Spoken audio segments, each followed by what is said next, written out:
Welcome back to my channel. Konnichiwa. I'm Chikako, your illustrator friend. This is a safe place for all of us creatives pursuing art. If you are watching my video for the first time, nice to meet you. It's been over 30 videos since I started YouTube, and I always feel joy when I do something with people. So in this video, I invited my friend Ken, who does very beautiful pen drawings. We've been friends mostly 10 years, and he showed me lots of possibility of what you can do with single pen. This is my first interview, so I'll be super appreciate if I could get your feedback so that I can improve for my future video. I want to invite more artists in this channel so that I can make art community.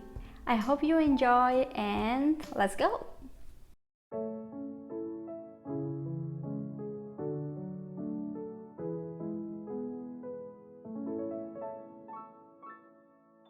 Okay, so my name is Ken. I'm an artist living in the Tokyo area. I actually live in Chiba, which is just outside of Tokyo. But a lot of people outside of Japan don't know where actually we're both from. We're both actually from. Well, I live there now. I'm not from there, but you're from there. So, but some people don't know it. So I say Tokyo. But I'm originally from Fukuoka in the south of Japan. Unusual family. I come from a big family of 7 siblings, and I was born in Korea. I've been drawing ever since I was a kid. I didn't know that you liked drawing since you were kids. Like I saw you started drawing like out of nowhere. Since I was a kid. But I think that I felt quite inferior. I had a lot of friends who were really good artists, as in the skill was good. They can draw a person or a horse or an apple really photorealistically. But I didn't really have that skill. But I really enjoyed drawing, and I think I'm more was willing to make that my work.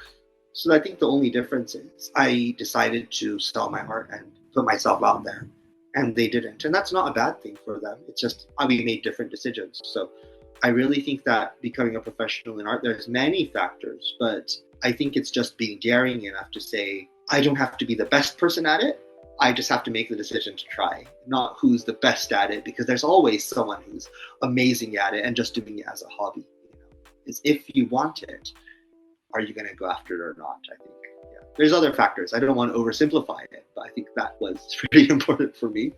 Wow, I love that. Wow, that's so good. It's been a while talking to you. So just like, wow, that's so good. Yes.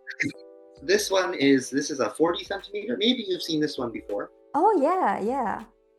Yeah. Wow. It's a kind of, I think I got inspired by a blueberry. So it's not just one color. It's kind of got gradients of purple and blue. And rather than fill out the whole canvas, I leave a lot of yohaku, a lot of like open space. So you see these finer flower details in the center, and you have contrast. And the other one, this one is one of my favorite pieces. I have it right here with me. This one here. Wow. This one took amazing. a long time to do. But yeah, this is a, I think it's an F4 canvas, traditional F4 canvas. So it's a 100 by 90 or something. It's really big. When I initially started, as you know, I started on little coasters, tiny coasters. Now I'm doing really big pieces. I get commissions from abroad occasionally. So time consuming, really fun, because I can lose myself. I can listen to music, I can listen to whatever book, audiobook, or I can talk to my friends on the phone while I draw. So usually when I'm talking to you on the phone, I'm usually drawing. Usually, yeah. Let me leave some comment. The first one is the best blueberry ever. The second one is wow. Yeah, you need to see it in person. I think the thing about my art is it doesn't pick up well on camera. So I really want people to come to my exhibits to see it in person. The pen I use is not flat. The ink is a little bit, it looks a bit 3-dimensional. So even if you scan it or you see it in a picture, it doesn't really capture that depth to the pen. Yeah, I still remember that you started to draw in a little coaster. It's really amazing how you developed the way. I don't always have a sketchbook with me to carry around, but if you're at a bar or a cafe, you'll usually have a coaster, and everyone has a ballpoint pen in their bag, or you should. So while you're waiting for some, you can spontaneously start drawing something. So I find the coasters are quite durable and very conducive to that kind of spontaneous drawing projects. And I'm one of the people who inspired by you drawing anywhere. I still have a coaster we drew on a coaster from Pronto. We had one of those coasters and we drew it together. I think I still have it somewhere. But I think it was maybe a month or two before you left Japan. We drew it together. I remember. I still have that somewhere. I also brought your artwork here. Yes, that's the one you got from me last time you visited Japan. Yeah, isn't it beautiful? This is something I'm not familiar with doing it, so I just find it so amazing how little details that you bring to artwork, really. How do you find patterns? You have a lot of patterns like mushroom, flowers. Sometimes reminds me of kimono patterns as well. Patterns are kind of both a friend and an enemy. For example, when you're doing embroidery, you just have like this leaf stitch or this flower stitch, and then you combine them however you like to create something. So I think some templates or patterns are good. I use some of those. A lot of my work is kind of inspired by Meiji era kimono, so hanagara. And then I also really do enjoy Islamic art, batik from Indonesia, for example. There's lots of kind of traditional artworks that you can look at for repeating patterns. The thing about these patterns is they're not very modern. Modern designs are usually very minimal and the lines are very clean. These patterns are the opposite of that. They're complex, they're curvy, and they're much more rich. So I say they're the enemy kind of because if you kind of rely too much on these patterns, your artwork all starts to look the same. Some people like that consistency. I think that I want to constantly be incorporating new things. I try to strike a good balance of not relying just on the templates I have, but to also constantly be learning new things. So not just flowers, but also things like mushrooms, branches, botanical elements mixed in with a more abstract, for example, water ripples, which you find a lot in Japanese art, or clouds, or just dots. Try not to have too many rules. A lot of it is, I mean, when I go out and about in nature, it doesn't need to be in the mountains. It can just be in the city. You see a flower, and a lot of flowers look very similar. They have 5 petals or multiples of 3 petals if it's from a bulb like a lily or a tulip, or if it's like dogwood flower, 4 petals. So there's kind of some, if you know the botany of flowers, you know the patterns, but there's just very, very slight differences that make a whole difference, whether it's a daisy or whether it's a chrysanthemum. It's all in just the shape. So constantly just to be looking at flowers, not even taking actual notes, but just to constantly be looking at the details and think, okay, that flower looks a little bit different. What's different about it? Oh, the tip of the flower petal is a little bit more blunted, or there's a little heart shape in it, or just kind of gathering all these things and just making a point of looking. I think a lot of people don't see because they don't look. For me, it's so easy because I like flowers. So I look at it, I'm like, okay, that's nice. And I learned to identify the flowers and kanshin kara kana. I think it's because you like it, because you care about it, you pay attention. Yeah, I see you're a very curious person. Like you're always curious about many things. What is that? What is that? You're constantly learn, see things, and try something new. And I'm wondering, do you have any reference book? For example, my case, I have some reference so that I don't forget like this. I don't have it with me right now. I created it for Art Bar. So I'm an instructor at Art Bar in Tokyo. It's like a paint and sip in, and you have all, you can drink wine. I created a kind of a template of my regularly used flowers for the students there. And I also articulated or defined some of the concepts, how I outline each detail, the way I don't draw things in even numbers, I only draw things in odd numbers generally, for example. Some of this kinds of just concepts for what makes my art what it is. So I have some kind of a reference, but for books I consistently use, there's just one book. I don't have it with me right now, but it's a book about Meiji era kimonogara. It's about this thick. I think it's probably an expensive book because I bought it secondhand and it was still 3,000 yen. But it has a lot of kimono patterns from the Meiji period. I don't hate templates. I mean, I think that sometimes when you're just, part of my art is that I'm not planning. I'm just kind of, I'm in just a state of You're in a spontaneous drawing. Yeah, yes, thank you. In the zone. So your hands are just kind of automatically moving. I think until a certain state you continue, and then you stop, you take a look at the big picture. It's very pattern oriented. So you need to look at the big picture to think, okay, I've done too much of that flower. I need to move on to another element. Those flowers are small. I want to want something big and flashy to offset that. And then you're holistically looking at the whole picture as you go. Let's say you hold it away from you, you squint your eyes, and you kind of see, oh, the balance is a bit big. This flower is too bold. So these little flowers, sonzaikan, they don't have a lot of presence anymore. So I need to thicken those lines. And you make the picture as you go, but then you go back and revise, and you see, oh, okay, this thing I've done is too bold, so it takes away from the other elements. I need to go back and add a couple touches of gold to kind of remind people that these elements are still there. I use the same, I think, techniques in my writing as well. Go forward, go back, go forward, go back. I don't know. It works for me. I don't know if it works for everyone. Wow, it's really cool that you're doing spontaneously. Okay, now mushroom. Okay, done. Let's go flowers. You get used to it. I think it's not easy for everybody to do. I think for some people, it's easier for them to be more planning oriented in their life in general. But I think my artwork is very much a reflection of how I live my daily life. It's the way I'm kind of spontaneous about things. So I think that comes easy for me in my art. Maybe it's a generalization, but I think that often exhibits itself in art. So by teaching this technique, it's kind of giving people permission to create. You don't have to draw really technically beautiful elements. You just have to use whatever style you already have, which I don't want to change. I want everyone to use their existing style. I just want to teach them how to bring elements together and kind of bring them close together and to make something that is from far away looking good. So I think it's really something anybody can do. The only thing is that I am doing it. Anybody can do it if they want to. How would you teach about your style?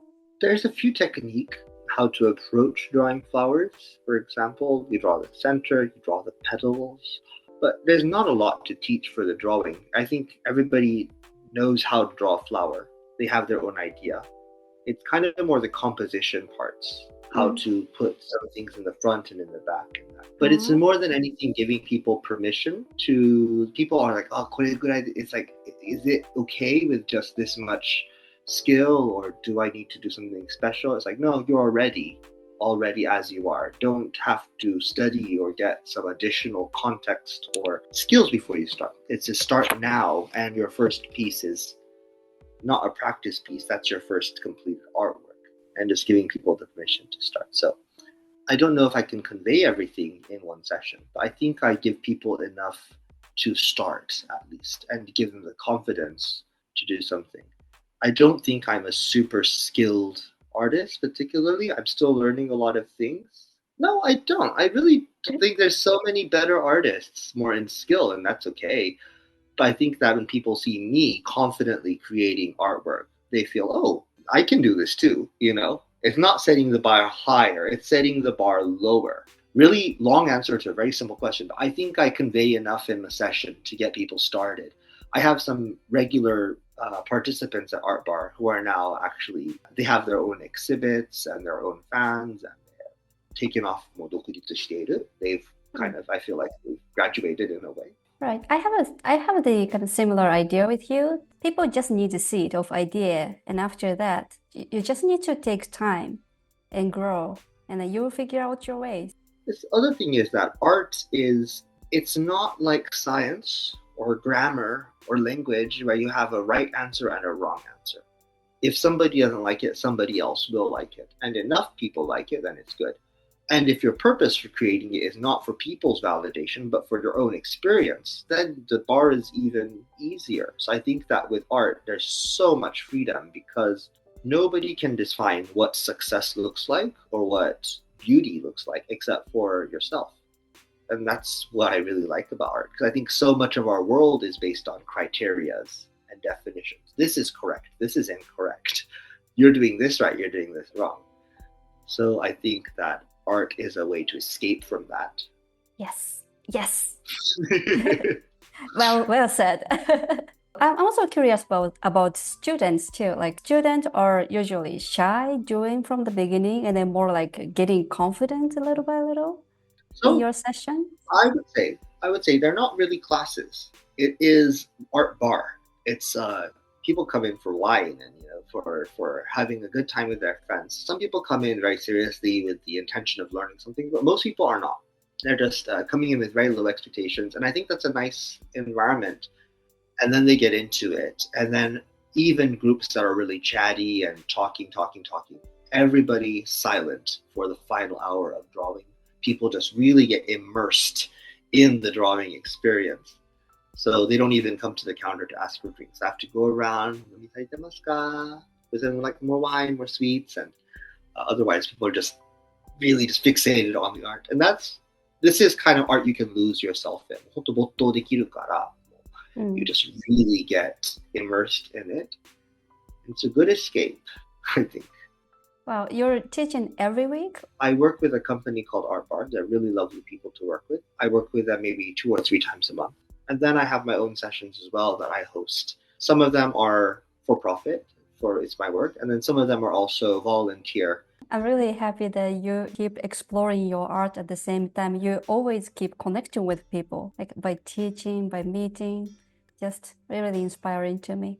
I mean, it didn't really start like that. I think initially it was me working at a really stressful desk job, creating art that I mostly just created for myself. And then I put it on social media, and people had an overwhelmingly really positive response to it. Then I started doing my exhibits and things like that. But I do feel that even if I stopped doing art professionally, or even if I stopped doing my exhibits or classes, I think I would still create art and I would show people. And I think I would still be very happy doing that. I don't think the meaningfulness in it just comes from the sharing it with people. I think it's also just creating it. And you don't know what it's going to look like when you start. When you finish, you have something pretty beautiful. And you're like, wow, I did that. It's this really kind of sense of satisfaction or achievement that you feel when you've created something. I couldn't, like that one I just showed you. If I thought 5 years ago I could create something like that, I would be amazed, because I look at it and I'm like, wow, that's so beautiful. I really like that piece. You exceed your own expectations, and it just can be a really good source of confidence and pride. How do you feel when someone wants to buy your artwork and the artwork is actually your favorite one? Do you feel sad and happy at the same time? It doesn't happen so often. I think you know, right? People don't want to buy the art that we like. I think everyone can relate to this. You create something that you think is amazing, and then it just sits. No one buys it for like years. But when it does happen, I think it makes sense. It's like, oh, it is a good piece. I like it. I have good taste. They have good taste. They like it too. I do have it on. I have a rule where if I make a new art piece, I keep it on my wall for 3 days. So for those 3 days, it was mine. Aww. So even if it's going to somebody, I said, no, for 3 days, it was my artwork. So all my artwork is secondhand. It was mine first. I really relate to that. I like the idea, keeping 3 days, just saying, this is mine. How can people find you? Like, is it Instagram, or where is the kind of best place for you? So Instagram is my portal right now, but people can connect with me at KenFrog on my Instagram. I wanted to talk about frog, like why frog? People have asked me this in every single art interview I have done. I've done 6 or 7 interviews now, I think, and the frog question is the constant one. Just because it's Ken Frog. Why? Yeah, I really think Ken Frog. Yeah, I like frogs. They're cute, and they undergo a lot of evolution, from being a tadpole to being a baby frog with a tail to being an adult frog. That kind of change. They have such they have so much life. As they can live in water, they can live on land. They're just really interesting creatures and so cute. I still remember that when we walked outside and then you found frog, and kaeru da, the frog, and then you're running, chasing. Do you have any message to people who just want to start art, or any message to my audience is like people who love art, having a passion to create something? I don't have a lot of advice for people who are asking how to make art a career. It's something I'm still struggling with. It's not even something I completely know that I want. So not that. But for people who are looking to get into art, I would say you don't have to commit much. Art is very non-committal. It's very low cost to start. You just need a pen and a paper. That's it. And if you don't like it, you can stop. So just give it a try. You're not going to lose anything by trying. So easy to get into. Bad art is still art. There's no really such thing as bad art. If it's not good, at least it's funny. Just the fact that you've created something is meaningful in itself. And it means you respect yourself. You see that you are worthy of creating something and if you decide to show other people. It's the affirmation of I'm a person who doesn't just exist, I'm a person who also creates new things. I can give life to something. And by creating it, you're affirming that. So I think that no matter how deeply you decide to get into art, how much time or resources you decide to allocate to that, starting art is not something I think I will ever regret. And I don't think you'll regret it either. So please pick up a pen and just try something. There's so many good resources out there for learning on the internet nowadays, so many good art stores. If you want to do it, there's really no reason you shouldn't. Don't give up on yourself too quickly if you feel like you can't improve in a certain area. Because it's like if you're doing desu, for example, I'm still not good at desu or drawing one thing, but there's so many different types of art. There's abstract art, there's art with color, black and white art. Expose yourself to a lot of art just to see that anything can be art, and give yourself permission to create on a wide scope. It's not all just about drawing or about painting. There's embroidery, there's pottery, it's a wide scope of art. So if one thing doesn't work for you, maybe you don't want to draw, maybe you want to create something. That's it. So I think some people give up drawing because they're not good at drawing. But then don't give up. You will find a medium that works for you eventually. So that's what I want to add to my people. Yes, yes. Thank you so much for adding that. That is exactly the thing that I try to tell in my YouTube video, that you have Oh, so much, you have lots of medium that you can try. You don't have to stick to one. It's like all journey is yours, right? That everything yes. that you can try, be playful. That's really the message that I'm trying to tell to people. So thank you so much for saying that. Oh, thank you so much, Ken, really taking time and having a wonderful speech, chatting with me, really. My pleasure. またね。バイバイ。I mean, I